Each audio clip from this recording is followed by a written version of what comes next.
I work 2 jobs because one has never been enough.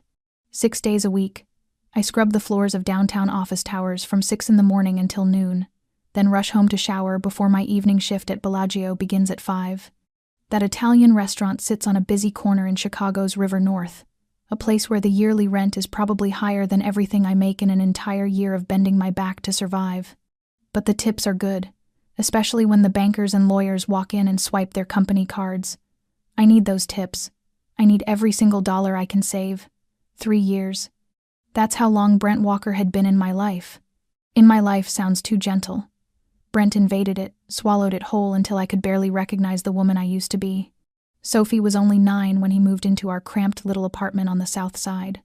Back then, he was charming, attentive, always showing up with flowers and promising to help with rent, school fees, and the electric bill. 6 months later, the flowers were gone. The promises turned into threats. His so-called help became control.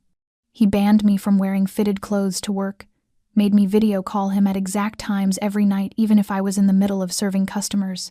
He could explode just because I replied to a message a minute too late. And every time he caught me keeping a few dollars of tip money instead of handing it all over, chairs would fly, glasses would break, curses would ricochet off the walls of our tiny home. I used to think I was strong, that I would never end up like my mother once did. But day by day, month by month, I felt myself shrink, fold inwards, reduced to a shadow trained to bow its head and endure to protect her child.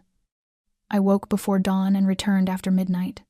I lived in exhaustion so deep it felt bone deep, in fear that drained everything inside me.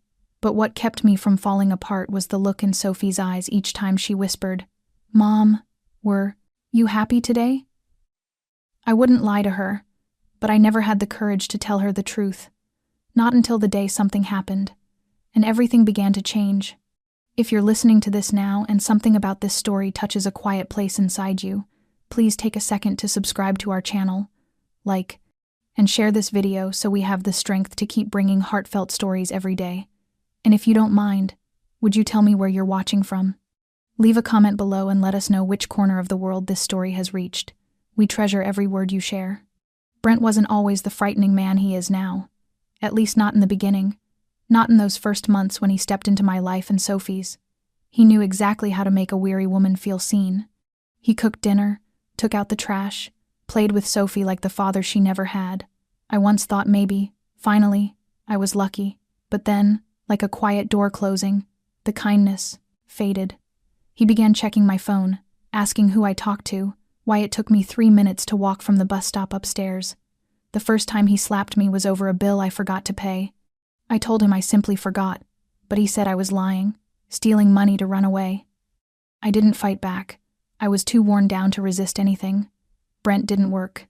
He stayed home all day, smoking and watching television, occasionally running errands for an old friend of his, a loan shark whose name I never dared ask. He claimed he needed capital to start a business, but I knew he was dodging responsibility.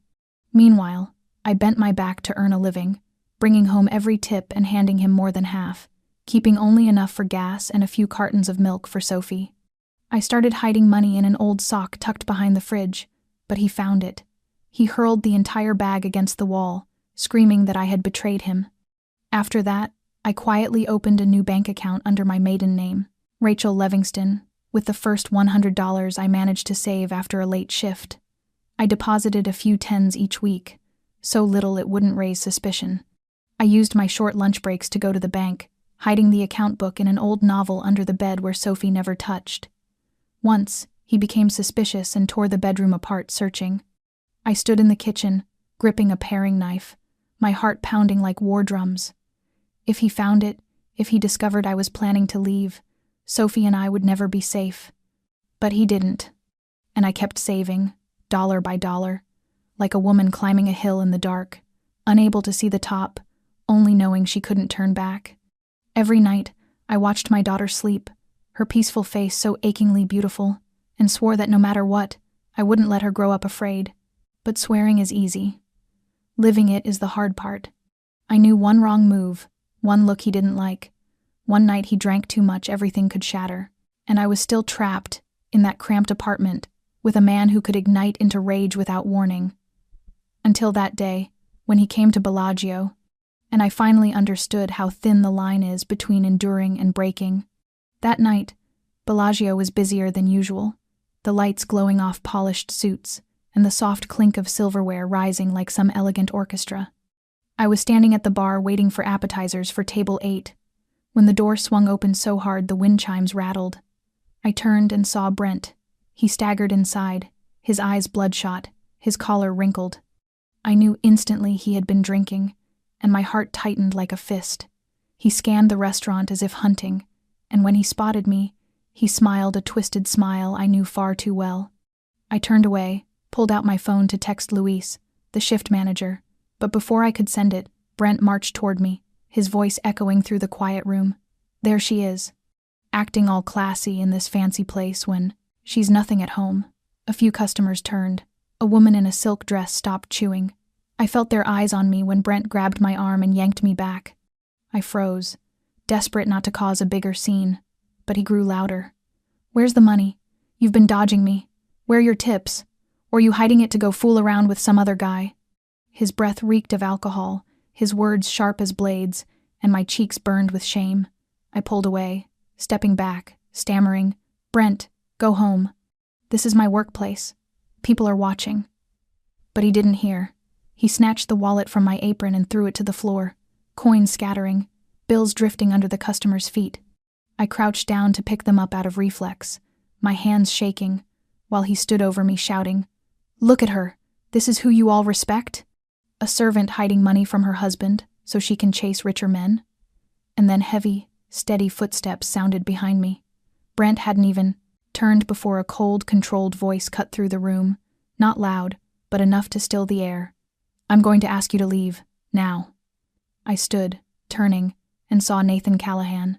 He wore a black wool coat, his tie loosened as if he'd come straight from the office. His eyes weren't angry, they were cold, an icy calm far more frightening than rage. Brent sneered.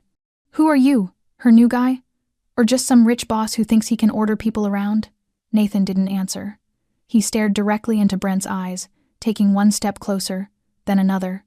Brent backed away, startled, as though he suddenly realized he wasn't facing some ordinary restaurant owner. Nathan stopped an arm's length away and spoke evenly. "You have 2 choices. 1, walk out that door and never show your face to her again. 2, my men will remove you in a way you won't want to remember." Brent squinted, jaw tight, ready to spit another curse, then turned, mumbling something slurred and angry, stumbling toward the door like a defeated animal. When it shut behind him, the restaurant fell silent, breathless. I stood frozen, clutching my torn wallet, my eyes meeting Nathan's. No pity, no judgment, just a steady presence, as if he had quietly built a wall between me and the storm. And I knew, in that moment, something in my life had begun to shift, even if I didn't yet understand how. After Brent was thrown out of the restaurant, the atmosphere inside Bellagio slowly returned to something like normal, or at least everyone pretended it did. I bowed my head as I wiped up the scattered bills on the floor, my hands trembling so badly I had to clutch the cloth tight just to keep from showing it. Luis told me to go take a break. I nodded and hurried toward the staff room, praying no one would follow. But when the door closed behind me, Nathan was already standing there, as if he had been waiting. I startled, still gripping my torn wallet. He looked at me, his eyes neither sharp nor soft, quiet, as though he was weighing each word before speaking. I spoke first, my voice low. "Thank you for earlier. I'm sorry for the trouble." He shook his head. "None of this is your fault, and no one should thank me for doing what's right." I sat down on the plastic chair against the wall, hiding the hand clutching the hem of my skirt.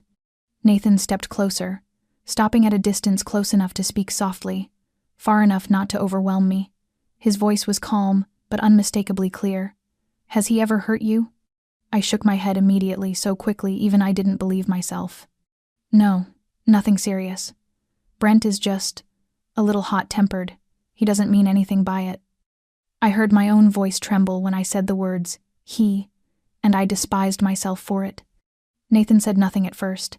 He sat down across from me, arms folded, eyes steady. "I'm not the police. You don't need to protect him." I swallowed hard, silent. Then he spoke. Again, gentler this time, as if carefully lifting a thin layer of fabric. I saw the bruise on your arm the other day, and the way you look away whenever someone asks about your family. I've seen this before, and I don't think tonight was the first time he came looking for you. I bit my lip, a tight ache rising in my throat. I didn't want anyone to know. Not because I was ashamed of being treated badly, but because admitting it meant acknowledging I had lived this way for far too long. I tried to smile, but my mouth twisted instead. I'm fine. I'm used to it. I know how to keep things from getting worse. Nathan leaned back, still watching me with patience that felt almost painful. You have a daughter. Do you really think she won't notice? Children aren't blind. They just stay quiet. I blinked, feeling as if someone had slammed a hand into my chest. Sophie. The image of her curled under a blanket, eyes wide open in the dark each time Brent's shouting, shook the living room, rose sharp as a blade. I lifted a hand to cover my face, unwilling to cry, unwilling to break in front of the man who had just shielded me from humiliation. But the tears came anyway, quietly, like a sudden rain without warning. Nathan didn't touch me. He simply sat there, giving me space, letting me fall apart in a way I hadn't allowed myself to in years. When I finally looked up, eyes red, his voice came again so soft it almost wasn't there. I don't want to intrude on your private life, Rachel, but if you need help, if your daughter needs a safe place, I can help. I searched his face, trying to see if this was pity or some moral performance, but it wasn't. All I saw was seriousness. A genuine offer without strings. I nodded, not a yes, not really, but not a no either. And for the first time in years, I felt not entirely alone, and maybe, just maybe, there was a way out somewhere ahead. By the time I reached the apartment, the clock's hands were nearing 1 a.m. Outside, the air was bitter cold, the wind whistling through the cracks in the hallway like some lonely cry, but not as cold as the feeling in my chest as I slid the key into the old lock coming loose from its hinges. I stood there a long moment, listening. The inside was dark, unnervingly quiet. No blaring television, no heavy footsteps, no beer cans rolling across the floor. I pushed the door open and flicked on the light, and my heart plummeted. The living room looked like it had been hit by a storm. The sofa was torn open, red velvet fabric ripped apart like exposed organs.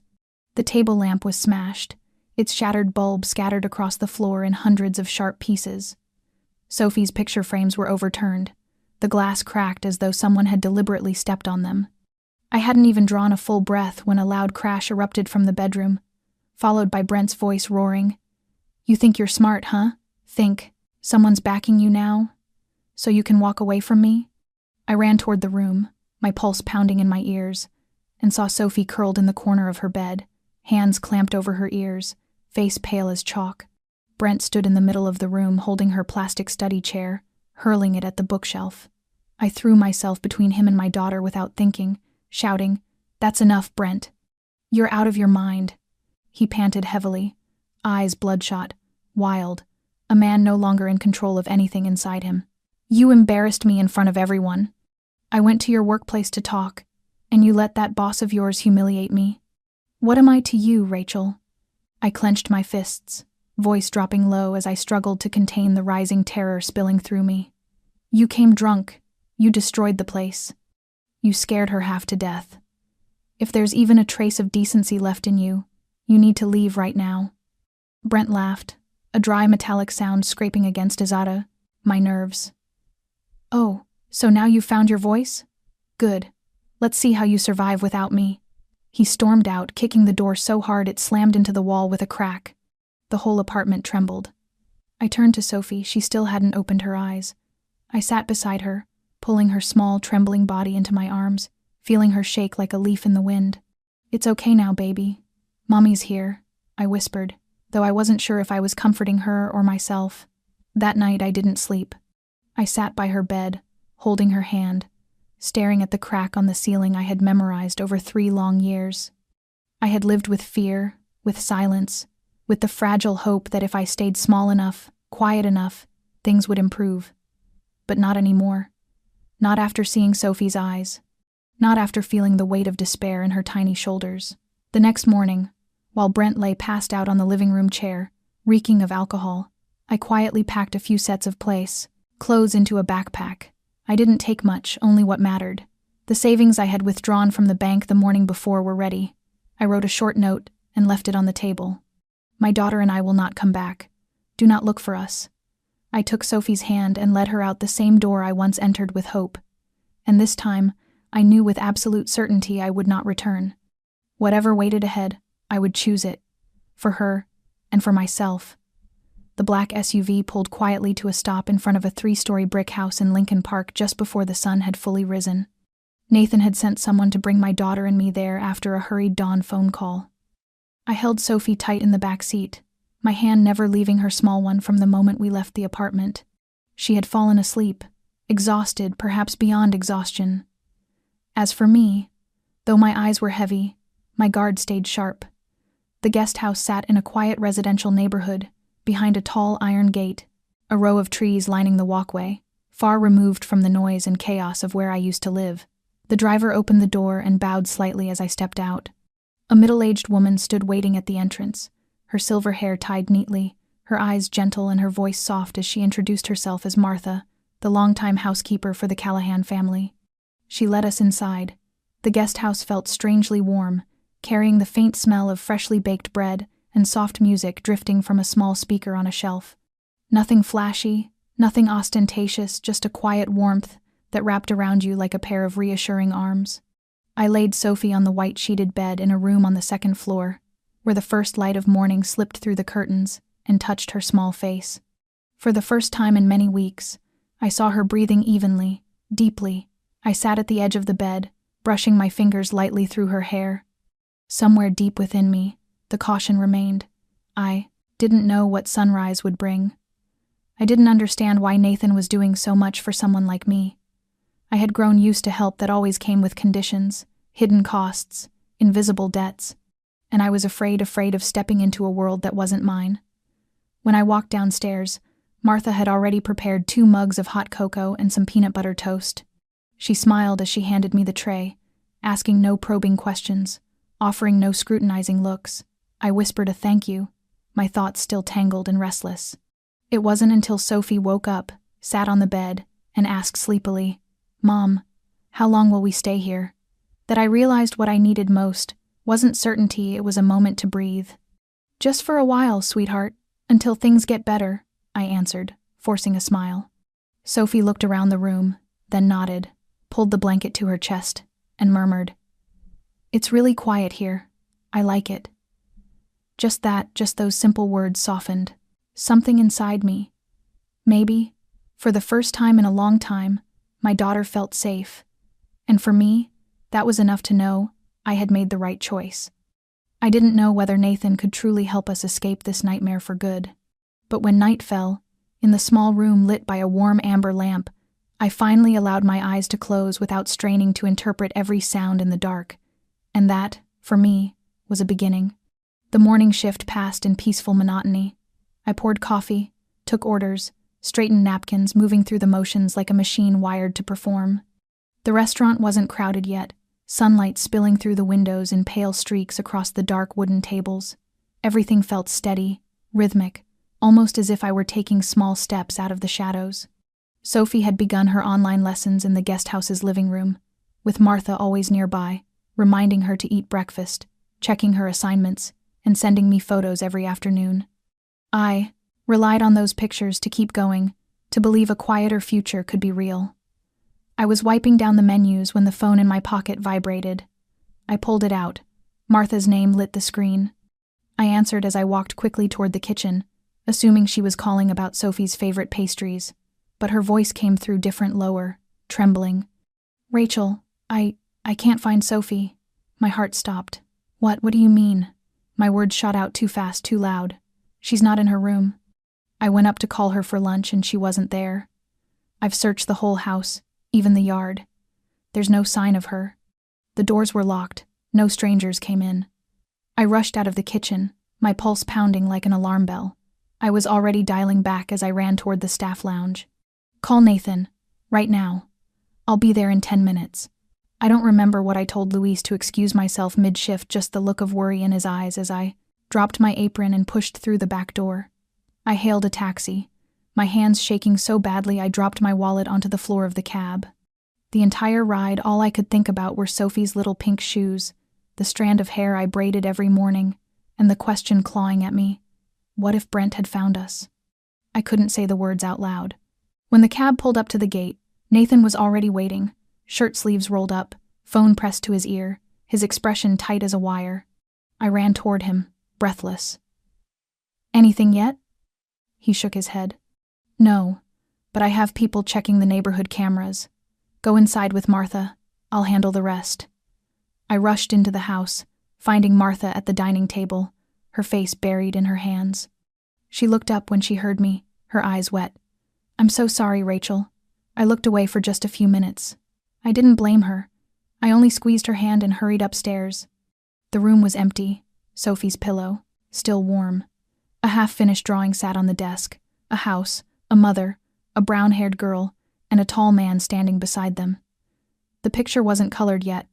I sank to the floor, numb, except for the panic, swallowing everything inside me. My phone rang again. Nathan. "Listen carefully, Rachel. The street camera shows a little girl walking alone toward the bus stop. She's wearing a pink coat and carrying a purple bag. That's Sophie, right?" My breath caught. "Yes, that's her." "Good. My team is following her route. I'll update you as soon as we find more." I stood and ran outside. The sky was heavy and gray, the wind cutting down the street. Only one thought existed in my mind. Sophie was out there, alone, and I needed to reach her before anything else could. Sophie left the house just as the kitchen clock struck 11:30. She had placed a small note next to her unfinished cup of milk, the pencil marks unsteady but determined. "Mom, don't worry, I go. Find you, I know the way." She wore the pink coat I had washed the day before, her worn sneakers, and her purple backpack inside it, only her tiny stuffed bear and a granola bar Martha always packed in the mornings. She slipped out the side door, quiet as a whisper, and followed the sidewalk toward the main road. She didn't wait for the driver. She didn't call me, because she believed what she was doing was right. In a child's mind, wherever her mother is, that is the safest place, and Bellagio was the last place she had seen me leave from. Sophie remembered the streets, the signs, the bakery with the smiley face stickers on the window she had noticed the first time we passed by. She avoided strangers, spoke to no one, kept walking fast with her head slightly down, her eyes fixed on her shoes as if counting her steps to keep from getting lost. When a man pulled over and asked if she was lost, Sophie stepped back, shook her head, and turned into a narrow alley. She had learned that from me, from the countless warnings not to trust strangers, no matter how kind they pretended to be. She crossed 2 neighborhoods, her legs growing tired, sweat gathering beneath her coat despite the winter weather. She rested briefly on the steps of an old bookstore, opened her backpack, took a small bite of her granola bar, and kept going. Her young face was set with determination, her eyes focused as if she carried the weight of the world on her small shoulders. When Nathan called again to tell me that a camera near Bellagio had caught her waiting at a crosswalk, I nearly collapsed. I didn't know whether to cry or thank the sky. She was only a few blocks away from me. Nathan picked me up in his car, and as we turned onto a tree-lined street, I saw her. Sophie stood in front of the restaurant, her face smudged with dust, her hair falling messily over her forehead, but her eyes unwavering. I jumped out of the car and called her name. "Sophie!" She turned, and in that instant, her whole face crumpled into relief. I rushed to her, dropping to my knees on the sidewalk, arms wrapped around her as if letting go would make her disappear. My tears soaked her coat as her little arms clung to my neck. "I'm sorry. I'm so sorry," I whispered again and again. Sophie pressed her face into my shoulder and whispered through her tears, "I just wanted to come to you. I didn't want to be at home without you." I held her head gently, feeling her heartbeat racing like a drum, and something inside me cracked open. I had put too much weight on those tiny shoulders. I thought I was protecting her by leaving Brent, by bringing her somewhere safe, but I had forgotten the simplest truth.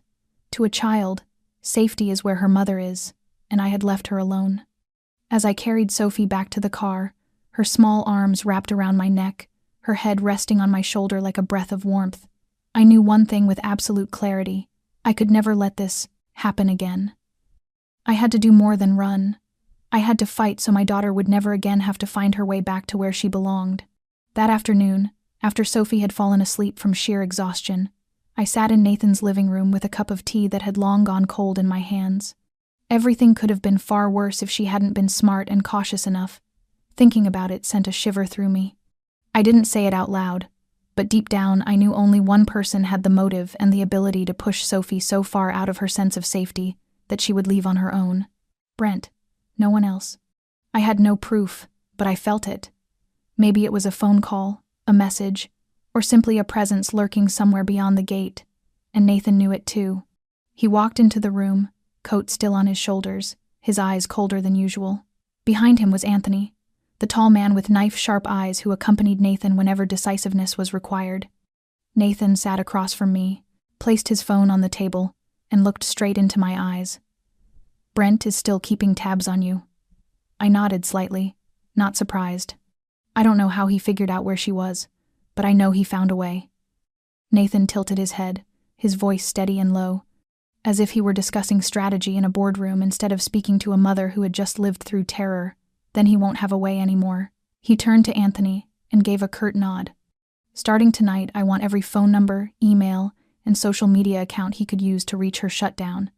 If necessary, wipe Rachel's phone clean and change her number. Cut every line. Anthony nodded silently and pulled out his phone, typing with the speed of someone who had done this hundreds of times. I looked at Nathan. Something in the way he issued orders made me feel both safe and frightened. I whispered, "So, I'll disappear completely from his radar?" Nathan leaned forward, his eyes, steady and deep, as if anchoring something inside me. "You won't disappear, he will. From your world, he will no longer have the ability to reach you or your daughter. Not one more time." I clasped my hands together, trying to keep my composure. It wasn't that I still cared for Brent, I didn't. It was that no one had ever protected me like this before. Not with passivity, not with pity, but with decisive action, the kind taken by a man who understood the line between safety and harm. Anthony slipped out of the room, closing the door softly behind him. Nathan remained in his seat, silent, watching me.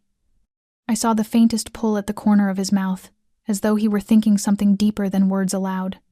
After a moment he spoke, slowly, each word weighted. "If he dares come back, next time it won't just be cutting his lines of contact. I won't let it get that far." I didn't ask what he meant. I didn't need the details. But for the first time, I understood I was no longer fighting for peace alone, and I also understood something else.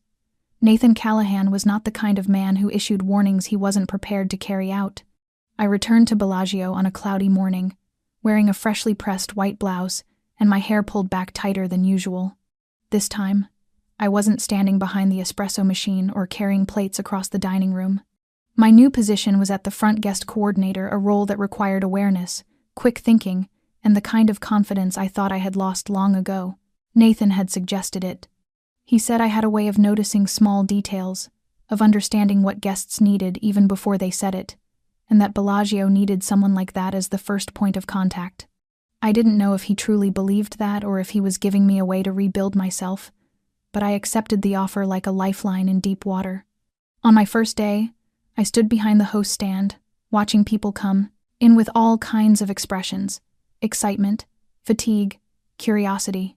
I greeted them with a light smile and steady eyes, pointing them to the right tables, making small talk just enough to ease their arrival.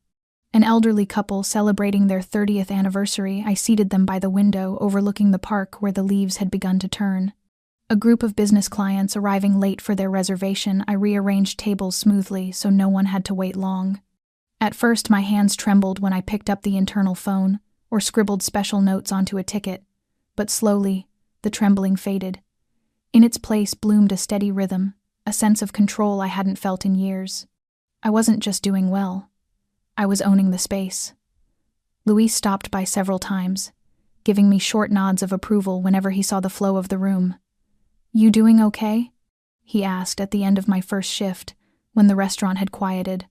I nodded, a natural smile spreading across my face, so natural it surprised even me. I really like this job." He patted my shoulder and disappeared into the kitchen, leaving me alone with a quiet, unfamiliar sense of relief. When I arrived back at the guest house, Sophie was sitting at the kitchen table coloring beside Martha. She ran to me when I stepped through the door, her voice bright with excitement. "What did you do today? Was it busy? Are you tired, Mom?" I wrapped my arms around her, breathing in the scent of her hair that grounded me instantly. "I worked at the front, like someone who welcomes people, organizes things, and makes everyone feel good coming into the restaurant." Sophie lifted her head, her eyes shining. "Like the keeper of the keys?" I laughed softly and nodded. "Yes, I suppose so." That night, after she fell asleep, I stood alone on the balcony, watching the city lights flicker awake. I thought about all the mornings I used to fear, all the days I wondered if I would ever do anything other than endure. And now, step by step, I was entering a new world. Not perfect, not easy, but a world I was building for myself. Nathan didn't say much in those early days of my new role, but every time I caught his gaze from across the restaurant, from the upstairs office or through the glass hallway, it was always the same. He believed in me, and because of that, I wanted to prove he was right. I didn't need someone to save me. I just needed a chance to stand on my own. And now, I finally had it. That night, the restaurant closed later than usual, after a private birthday party in the upstairs VIP room. I stayed behind to go over the weekend reservation schedule and review a few seating adjustments with Luis. By the time I stepped out of the coordination area, the hallway lights had dimmed, leaving only the soft glow reflected off the crystal chandeliers overhead. I was heading toward the exit when I saw Nathan standing alone by the bar, his coat draped over a brise chair, a glass of dark liquor in his hand. He didn't turn, but somehow he knew I was there. "You're here late," he said, his voice low and steady, blending easily with the stillness of a long night. I slowed my steps, hesitating. "I just finished up. I was just passing by." Nathan set his glass down and turned toward me. The muted lighting sharpened the lines of his face, both strong and quietly worn. A long silence stretched between us. Then he spoke, softly, so softly I had to lean in to catch it. "My sister used to be like you." I frowned slightly, not yet understanding, but he was already looking straight at me, his voice even and emotionless. As if he were reciting an old chapter of his life he rarely revisited. "Her name was Lily. She was 7 years younger than me. When our parents died, I was the only one who could take care of her. She was smart, gentle, and had a smile that could make anyone turn to look. And then she loved the wrong man. I didn't say anything. I just listened." His gaze drifted away from me toward the large window where the distant city shimmered under faint, yellow lights. At first, everything seemed perfect. He was a young attorney, smooth-talking, polite to everyone, always showing up with flowers on the weekends. But after a year, Lily started avoiding my eyes. Then she wore long sleeves through the whole summer.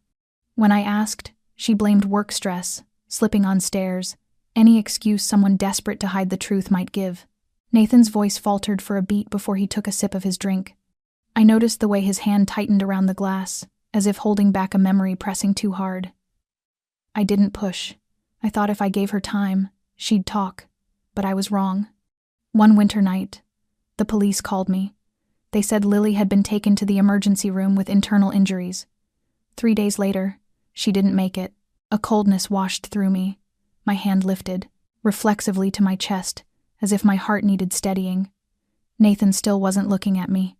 He continued, his voice low, as if each word was pulled from a wound that had never fully closed. "I'm strong. I control things. I handle 100 decisions a day, but I couldn't protect my only sister. I was too late. And I swore to myself I would never let that happen again to anyone I could help." His voice softened even more, weighted with something raw and unguarded. I stepped closer and laid my hand gently on his arm. Not out of pity, but because I understood. I understood that look in his eyes, that quiet, heavy silence, and the way he had been watching over me and Sophie since the very beginning. Not because he felt obligated, not because he wanted to play savior, but because he had known loss, and in the hollow left behind, he had chosen action instead of helplessness. Nathan turned toward me, his eyes gentler now, stripped of their usual icy edge. "I don't tell this story to anyone, but with you, I thought you should know." I nodded. There was nothing more to say. Some grief doesn't need words, it only needs to be seen. And in that moment, for the first time, something stirred inside me deeper than gratitude or trust. Perhaps it was the beginning of a feeling I once believed I had lost the ability to experience.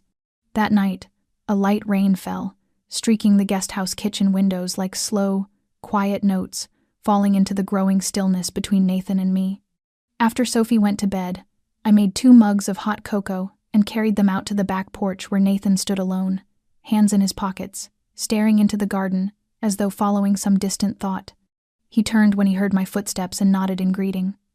I handed him a mug, our fingers brushing for a brief second that sent a jolt straight through my chest.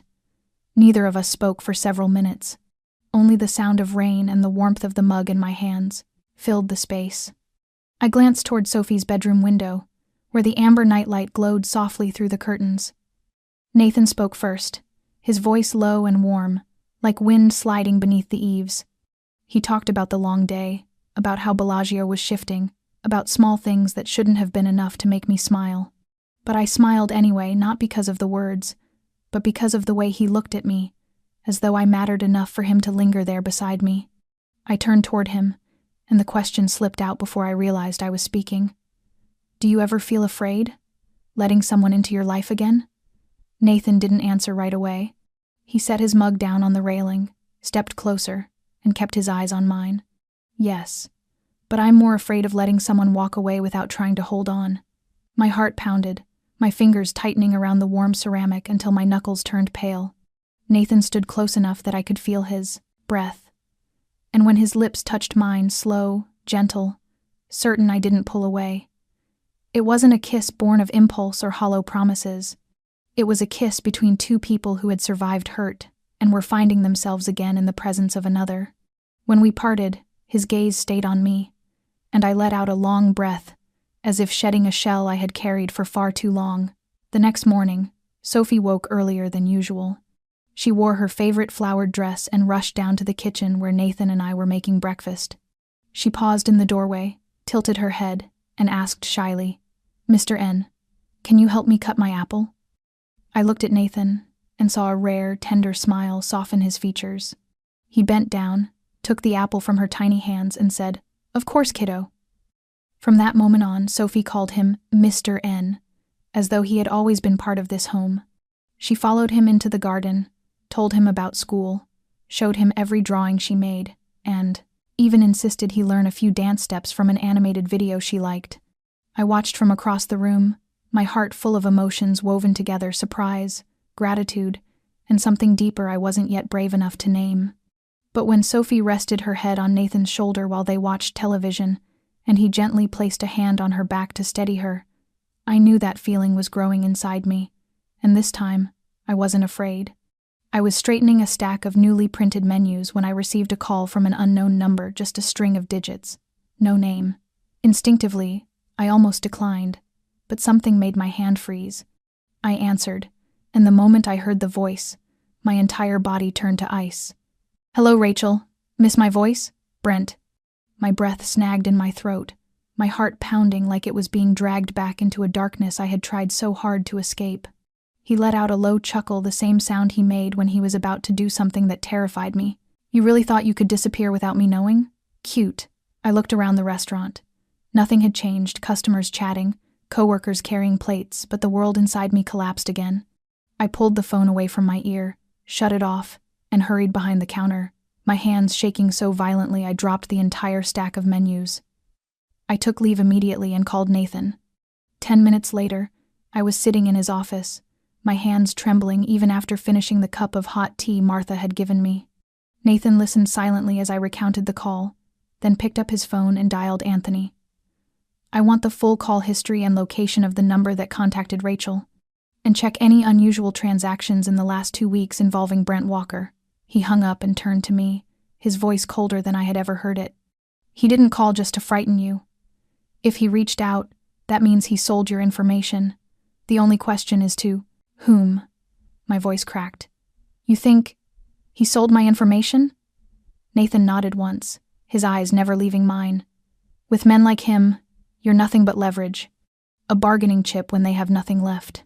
2 days later, Anthony returned with confirmation. Brent had met with an intermediary linked to a Russian crew in Philadelphia, a group specializing in collecting personal information on anyone with even distant ties to the underworld, especially those connected to the Callahan name. With an address, a schedule, a few photos, and even my work hours at Bellagio, they had all they needed to consider me valuable. Nathan went still as he listened, his jaw tightening. When Anthony left the room, he walked to the window and stared out at the city without blinking. After a long moment, he turned back toward me, his voice so low I had to strain to hear it. I should have seen this coming. He isn't smart enough to act on his own, but he's dirty enough to sell out the woman who lived with him for 3 years. I held my head, a wave of dizziness hitting me like a punch. Everything I had tried to build, step by fragile step, suddenly felt like a house without a foundation. I thought of Sophie, of her innocent eyes as she played in the backyard, and fear spread through me like a slow-burning fire. Nathan stepped closer, rested a hand on my shoulder, and gave it a firm, steady squeeze. They won't get to you, but I need you to be ready. From now on, everything will be different. We have to stay ahead. I nodded, my eyes too dry for tears, held upright only by a cold, sharp clarity, the kind that comes when you know the storm isn't avoidable anymore, only survivable. Dawn had barely begun to lift when a group of uniformed inspectors stormed into Bellagio, badges clipped to their chests, and an air of premeditated purpose written all over them. I was helping Luis adjust the lunch seating chart when the large glass doors swung open, the sound of heavy footsteps echoing sharply across the polished floor, followed by a firm voice announcing, "We're from the city's food safety division. Bellagio is subject to an unannounced inspection, prompted by an anonymous complaint." Nathan had just stepped down from his second-floor office and froze at the first stare when he saw what was happening. His eyes went cold almost instantly, though his face remained as composed as ever, the same practiced calm he carried into every unexpected threat. He walked down slowly, each step a quiet assertion of control. I stood beside Luis, hands clenched together, trying to steady myself. Everything was happening too fast, and far too precisely timed for it to be a coincidence. Within 10 minutes, the kitchen was ordered to halt operations, and every employee was separated for individual questioning. They examined every delivery invoice, every unopened box of ingredients, even opened the staff's personal refrigerator. A middle-aged man with black-rimmed glasses flipped through the temperature logs as if searching for the slightest misstep to record. It was all too thorough, too organized, to be a standard spot check. I glanced over at Nathan.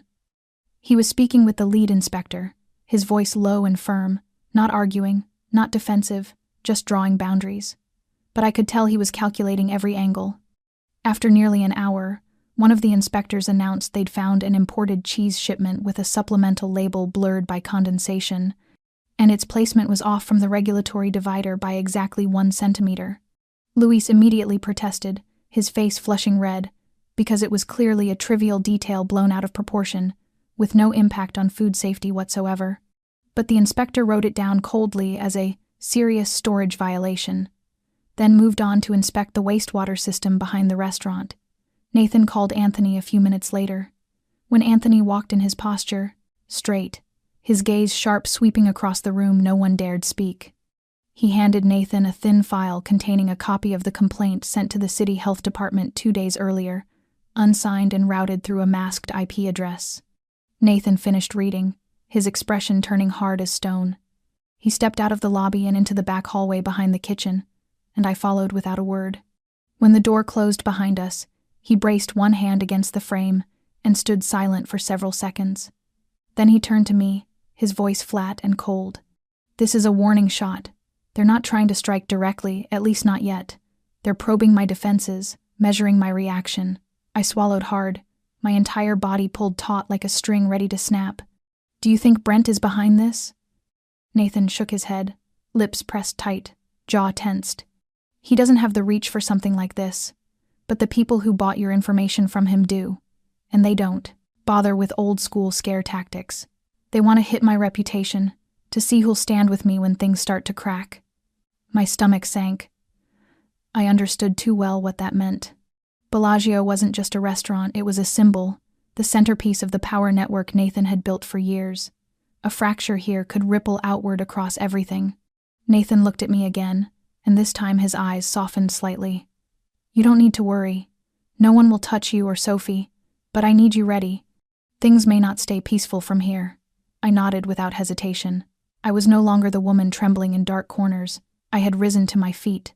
And now that danger was knocking, I wasn't turning away. I would fight for Sophie, for myself, and for the man standing in the storm to protect us both. Nathan sat in his second-floor office, tapping his fingers lightly against the wooden desk, as though calculating every move of a chess match where each piece could lead to bloodshed. The soft golden glow from the desk lamp carved shadows along his face, revealing tension he usually kept hidden. I stepped inside, closing the door quietly before standing still for a few seconds. Nathan looked up, his eyes meeting mine, alert, but not closed off. I took a slow breath and spoke, trying to keep my voice steady even as my heart pounded. I want to go with you to the meeting with them. Nathan's fingers stopped tapping. He leaned back in his chair, studying me as if weighing whether my words came from impulse or from a deliberate choice. He didn't speak for several seconds, simply watched me. Then he asked, his voice low and cutting, "Do you understand what you just said?" I nodded and stepped closer. "This isn't about curiosity or proving I'm strong. I know they're not only coming for you, they want to use me as part of the game. If I'm there, at least I'll know what I'm facing." He remained silent, but something eased in his eyes. Just a fraction. He rose from his chair and walked to the window, looking out at the city slowly being swallowed by nightfall.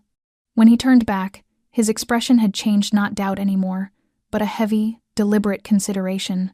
They're Dimitri's people. They're not the kind who sit down to hear reason. They show up to deliver a message. Once you stand in front of them, you won't be invisible anymore. I curled my hands into gentle fists and held his gaze. I'm not invisible. They already know about me, about Sophie, about my past. No amount of staying away will protect me if they truly want to strike. At least let me stand beside you, not sit at home waiting for news. Another silence settled dense, as if even the room was holding its breath.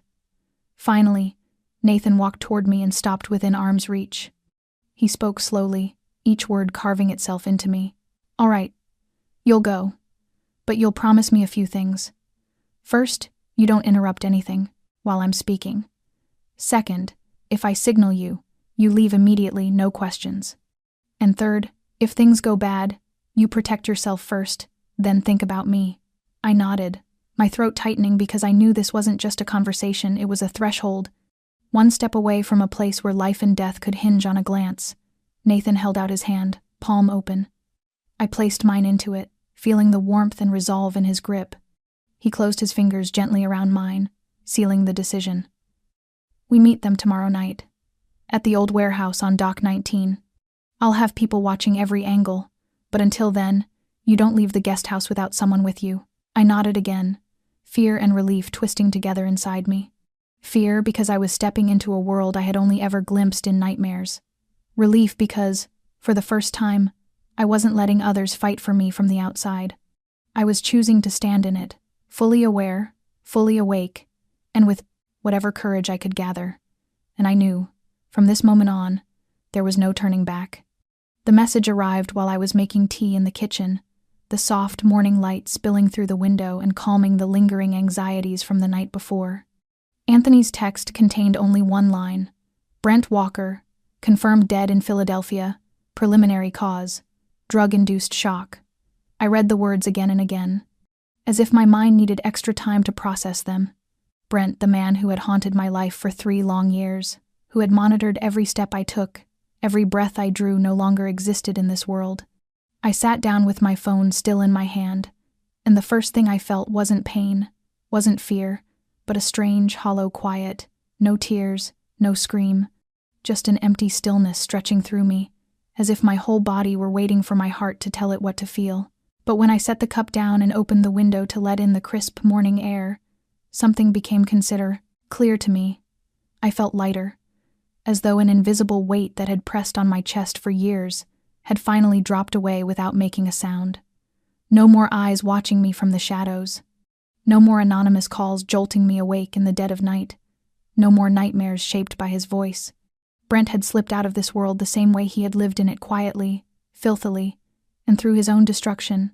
Nathan arrived not long after. He said nothing when I opened the door, only handed me a thin envelope containing a copy of the forensic report forwarded through an official channel. I didn't open it. I didn't need to. I'd lived enough to understand that some truths don't need to be read in order to be fully known. I sat on the sofa, and Nathan sat beside me, not touching me, but close enough that I could feel him there like a steady wall. I asked quietly, almost afraid that saying the words would make them real. "You're certain he wasn't killed, right?" Nathan looked at me with his usual calm. "It wasn't me. It wasn't my people." Cameras show he walked into the hotel alone. No one followed. The room showed signs of drug overuse, no evidence of struggle. I nodded and didn't ask anything more. Part of me had once wanted him to pay, but now that his end had come naturally, and without anyone else's blood, I realized I didn't need vengeance. I only needed freedom. Sophie wandered out from her room with her hair tousled from sleep, her eyes still foggy. When she saw Nathan, she smiled and climbed into his lap as naturally as breathing. "Mr. N, have breakfast with us today," she said. Nathan brushed her hair back and looked at me, waiting for my reaction. I smiled, the first real smile I'd had in days, one unburdened and whole. "Today is a new day," I said softly, "and we're starting it without any shadows behind us." Nathan didn't answer. He simply nodded. And I stood, walking to the kitchen to make peace. Breakfast, my hands steady, my heart unweighted. Brent's death didn't make me triumphant, but his leaving was the ending I needed in order to fully live again. And for the first time in a very long while, I felt I could breathe without looking over my shoulder.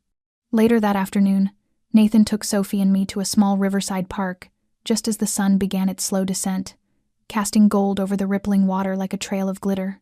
The autumn breeze moved through the trees, shaking down a few yellow leaves that drifted lazily onto the gravel path. Sophie skipped ahead of us, hopping over cracks in the walkway as if it were the most important game she'd ever played. I walked beside Nathan, my hand resting inside his, my heart unusually peaceful. No Brent, no lurking fear, only breath and stillness and the sweetness of shared silence. When we reached a shady patch of grass near the water, Sophie ran toward the ducks paddling in the pond, leaving Nathan and me standing on the lawn. He turned to me, his expression serious but gentle. "Rachel," he said, "I once believed my life would be nothing but work and shallow connections. After losing Lily, I didn't think I had it in me to truly attach to anyone again. But you and Sophie changed everything. You walked into my life quietly. You never demanded anything, and yet you brought courage with you, this unwavering refusal to give up." He paused, then slowly lowered himself onto one knee, opening his hand to reveal a small, shimmering ring. "Marry me, Rachel. Be Sophie's mother in name as well as in love. Be the person I want to build the rest of my life with." I froze, my heart stumbling in my chest. My eyes stung with tears, my mouth parting though no words came. Before I could speak, Sophie turned around, saw Nathan kneeling, and sprinted back to us. She clutched at my shirt, eyes wide. "Mom, what's Mr. Nathan doing?" I knelt to her level, tucking her hair behind her ear, smiling, through the trembling in my chest. "He's asking if we want to become a family with him." Sophie looked at Nathan, her eyes timid, then suddenly bright. "If Mom says yes, can I call you Dad?" Nathan's eyes glistened. He nodded, unable to speak, and opened his arms as Sophie threw herself around him. I watched them, feeling something inside me settle into place, like pieces of my heart finally finding where they belonged. I moved closer, kneeling beside them, and whispered my answer through tears that were made of pure happiness. "Yes, I do. Yes, we're a family."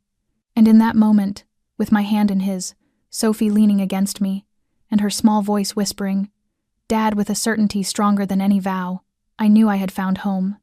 Not a place these two people, Nathan's warm hand around mine, my daughter's laughter rising unbroken, and the sense of peace that begins with courage and ends with a promise never to let go. That afternoon, the Chicago sky was uncommonly clear, as if the whole city were holding its breath to witness a new beginning. The wedding took place in a small loft in West Loop, where warm string lights draped from the ceiling softened every edge of the room. There was no loud music, no long tables, no unfamiliar guests. Only the closest people. A few of Nathan's old friends, Martha, Anthony, and several trusted staff members from Bellagio. Everything was simple, carefully prepared. White chrysanthemums arranged in small bouquets, rustic wooden chairs, and the faint scent of vanilla from a tiny wedding cake perched near the window. I wore a plain white dress, my hair loosely pulled to one side. Sophie was my little bridesmaid, dressed in cream lace and wearing a flower crown Martha had woven for her. When I stepped inside, Nathan was waiting at the end of the room, his eyes never leaving me. It wasn't the look of a man dazzled by a bride, it was the look of someone who had walked beside me through my darkest nights and had finally arrived at the light. The minister kept the vows short. Nathan squeezed my hand when I said, "I do," and I looked straight into his eyes when I spoke my promises. When he leaned down to kiss me, the room seemed to pause for a heartbeat. Sophie shattered the silence with a loud clap and a triumphant shout. "Yeah, they're finally real parents now." Laughter filled the room, but I only looked at her, my heart bursting. The evening ended with a small meal, no champagne, no dancing, just honest conversation, warm hugs, and glances that didn't need words. When everyone had left, Nathan and I stood by the large window, watching the city lights shimmer below. He took my hand gently, the way he had from the first moment he stepped into my life. "This isn't the end," he murmured. "This is the beginning." I nodded and rested my head on his shoulder, breathing in the steadiness of the man I had chosen, not just as love, but as home. From that day on, I was no longer Rachel Livingston, no longer the woman running from shadows. I was Rachel Callahan, wife, mother, and someone who had started again from the very place she once thought her life had ended. And for the first time in my life, the future didn't scare me anymore. I stood in front of the main building of Roosevelt University with a backpack slung over one shoulder and a brand new notebook in my other hand, my heart pounding like that of a freshman stepping onto campus for the very first time. No one looked at me like a stranger. No one knew that the 32-year-old woman walking into class that morning had once been forced to abandon her dream of college because of a controlling man and a life that left no room for escape. I walked on my own in white sneakers, my hair tied neatly back, wearing the beige coat Nathan had bought for me at a small shop during our trip to New York a few months earlier. He had been the first person to lay a hand on my shoulder when I hesitantly told him I wanted to go back to school. He didn't just say, "Okay," he said, "It's time," then transferred enough money into my personal account to cover 4 full terms of tuition, plus an additional amount, so I wouldn't have to work more hours during the early percentford months. He never needed me to know the exact number, only leaving a message that said, "Investing in the person you love is never a loss." I cried when I read it, not because of the money, but because for the first time in my life, someone believed in my worth more than I did. My first class was Communication and Social Behavior, taught by a middle-aged woman with a kind smile and sharp, perceptive eyes. I chose a seat near the window, where sunlight filtered in through a thin curtain. On the first page of my notebook, I wrote the words, "The first day of the rest of my life." I wrote them in blue ink, the letters trembling slightly because of the emotion swelling inside my chest. During the break, a young woman nearly 10 years younger than me turned and asked if I was coming back to school after many years away. I smiled, nodded, and the two of us began talking as if we had known each other for a long time. I told her a little about Sophie, about Bellagio, but nothing about Brent. Old wounds no longer needed a spotlight. When I came home that evening, Sophie ran to the door to greet me, holding a scribbled drawing of 3 people, me, her, and Nathan. Above it, in uneven but love-filled handwriting, were the words, "My family." I held her close, breathing in the scent of her hair, then told her I had learned a new lesson that day about how people communicate through their eyes and gestures. Sophie blinked with interest, then ran off to show Nathan. He was reading the newspaper in the living room, and when she leaped into his lap, he laughed, set the paper aside, lifted her up, and looked at me with warmth. "Do you see yourself taking steps toward the woman you once dreamed of becoming?" he asked. I nodded, setting down my bag and sitting beside him. "I'm not dreaming anymore, Nathan. I'm living it." He squeezed my hand, and in that moment, I knew that every fear, every failure from my past was slowly fading behind me. No one could take my dream from me again. No one could control me through fear. I was Rachel Callahan, student, mother, wife, and a woman who had risen from the wreckage to live a life she chose, and I would never lose that again. Sophie had slowly blossomed into a lively, confident child who shone brightly in her own way. Every morning she woke with a radiant smile, her backpack slung over her shoulders, skipping toward her classroom, and always waving at me before rushing into the schoolyard. Her teacher said she was a natural leader, always helping the shy kids, always listening with genuine care. She loved telling stories about me, about Dad Nathan, about the nights we spent reading together or the ice cream trips we took after each of my exams. Our new life allowed her to grow up surrounded by safety and love, without fear of someone shouting, without shrinking whenever a door slammed too hard. Watching her each day made it clear that healing myself wasn't only for me, it was a gift I owed to her. One evening after Sophie had fallen asleep, I sat at my desk editing a half-finished essay when Nathan walked in and placed a printed document gently on the table. It was a registration form for a firearms training course. He didn't say a word. He simply handed it to me and waited. I picked it up, reading each line carefully, then looked at him. "I thought you didn't want me involved in anything dangerous anymore," I said. He sat down beside me, placing his hand over mine. "I don't want you afraid anymore. Not because I'm around, but because you know you can protect yourself and the people you love." On my first day at the shooting range, I stood silently in front of a long row of metal lockers, my hands trembling slightly as I held a Glock for the first time. The crack of gunfire echoing through the training room made my heart race not with paralyzing fear, but with the adrenaline of confronting a past that no longer owned me. My instructor was a sharp, patient woman in her 40s who taught me how to breathe, how to hold my stance, and most importantly, how to stay calm under pressure.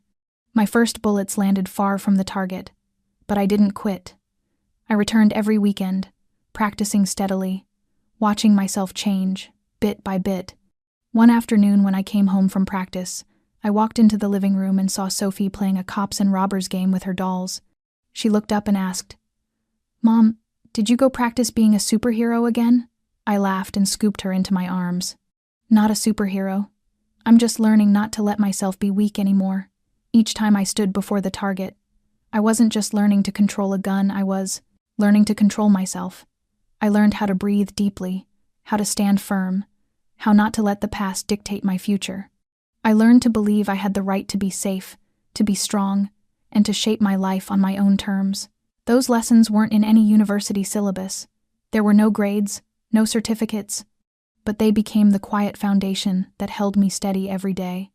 Amid schoolwork, motherhood, cooking dinners, and helping Nathan plan the opening of a second Bellagio location, I kept going to the shooting range. Not because I loved guns, but because I loved the way I felt in control of my own life. It was a feeling I had never known before, one I could no longer imagine living without. And each time I watched Sophie laugh in the kitchen, or felt Nathan's hand rest on my shoulder when I showed him my first A in communication, I knew how far I had come. No one could ever take that away from me again. No one could ever make me so afraid that I disappeared into silence. I was Rachel Callahan, and I was living the life I chose, one bullet, one step, one smile at a time. The news of Dimitri's death arrived on a Monday morning, through a brief call from Anthony while I was preparing breakfast for Sophie. He said Dimitri had been found dead in a luxury apartment on the outskirts of Brooklyn, with no signs of struggle, no clear evidence of foul play, yet everyone understood this was not an accidental death. Nathan wasn't surprised. I saw it in his eyes as he heard the news. He simply nodded, then quietly sat down at the dining table, finishing his cup of coffee in silence. I knew he was calculating. Dimitri's disappearance wasn't a period at the end of the sentence. It was only a shift in power. A vacuum like that never stays empty, someone is always ready to step into it. And indeed, just a few days later, the first whispers about a new group rising from Eastern Europe began spreading through the underground world. Unlike Dimitri, they didn't just want money, they wanted influence. Nathan called me into his office one evening after Sophie had gone to sleep. The room was so quiet I could hear the ticking of the clock. He sat there, his eyes deep, as if looking straight through time. "Rachel, I can't promise this world will always be safe. Life with me means there will be dangers coming from shadows you may not see. But I need you to understand that I will always do everything in my power to protect you and Sophie. Still, if the day ever comes when I'm not fast enough, you must be strong enough to keep living, to protect yourself and our daughter." I stepped closer and placed my hand over his, saying nothing for several seconds. Then I looked directly into his eyes. "I know exactly what world I'm living in, and I'm not choosing to leave. Not because I'm fearless, but because, for the first time in my life, I no longer want to run. I'm not just choosing to love you. I'm choosing this life, choosing to own it, with all the risks that follow. That is something the woman before me couldn't do, but I can. Nathan nodded, his hand tightening around mine, warm and full of trust. Rachel's story is not only a journey of escaping violence or finding love, it is the journey of a woman who dared to rise from her wounds, who dared to learn how to protect herself, who dared to face her past and choose to live fully in her present. We share this story in the hope that it reaches those who are still in the dark, who are tired, who feel trapped inside fears that seem to have no exit. Do you see a part of yourself somewhere along Rachel's path? Have you ever felt the urge to give up, only to wonder if you could hold on just a little longer? We would love to hear your thoughts. Please leave a comment below and share what you feel from your heart, because sometimes your story may be the strength someone else desperately needs. If you've found meaning in this story and would like to hear more heartfelt journeys filled with depth and humanity, don't forget to subscribe to our channel, like, and share the video so we can continue spreading meaningful messages every day. We will keep bringing you stories that touch emotions, touch truth, and help you find pieces of yourself within them. Thank you for spending your time with us. May you and your loved ones always have good health, a peaceful mind, and a life full of joy and hope. Goodbye, and see you in the next video.